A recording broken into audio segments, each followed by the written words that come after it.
cruzamos el río de fuego del ateísmo, del agnosticismo, y luego brindamos algunos argumentos racionales, humanos, para intentar dar invitaciones razonadas sobre la existencia de Dios. Definitivamente que sin fe no se puede ir a Dios. Juan Pablo II decía, la fe y la razón son las dos alas con las que el entendimiento humano se eleva a la contemplación de la verdad. Es necesaria la fe. ¿Y por qué debo creer? Juan Pablo II decía también que el ser humano es un ser de creencias. Necesitamos creer en algo.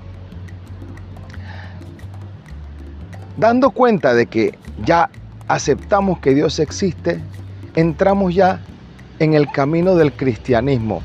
Una propuesta que nació hace 3000 años.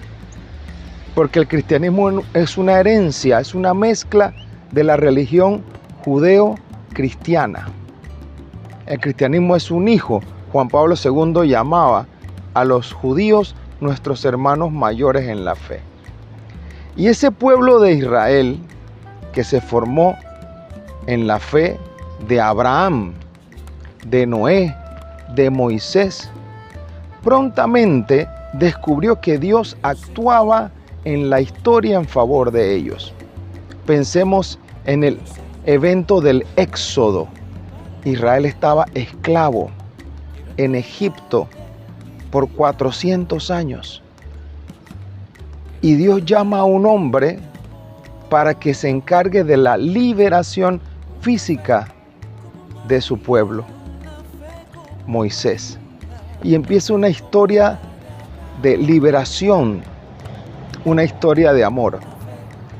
Que llega un momento en que las narraciones orales de esa historia se podían perder y algunos maestros deciden ponerlo por escrito y comienza a aparecer eso que hoy nosotros, los cristianos, llamamos la Biblia, las Sagradas Escrituras. Antes de ser un libro escrito, fue un libro oral.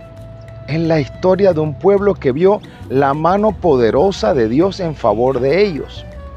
Pero comenzaron a morir los personajes y alguien dijo, las generaciones futuras necesitan saber esto. Y empezaron a copiar, a escribir. ¿Y cuándo nació la Biblia? Los estudiosos dicen que la Biblia es un libro que se ha escrito aproximadamente en un lapso de 1000 años.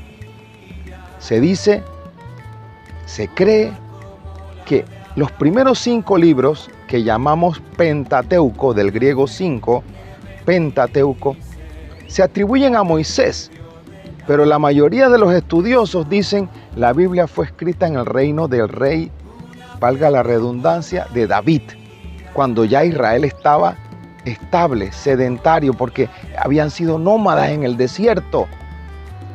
Y ahí, en la corte de David, unos escribas empezaron a reflexionar sobre el problema del mal y escriben el Génesis, la serpiente que tienta, y miran el pecado del rey David, que había adulterado.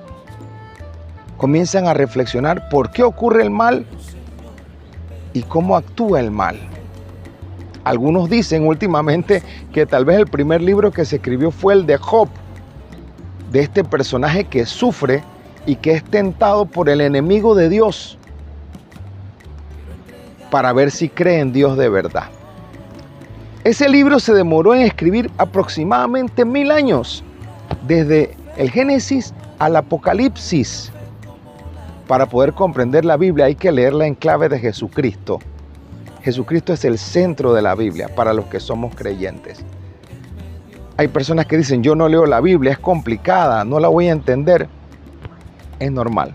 Quiero darte a estudiar 2 catequesis de un gran obispo al que sigo, al que estudio, que nos habla de la violencia en la Biblia y de los orígenes del Génesis.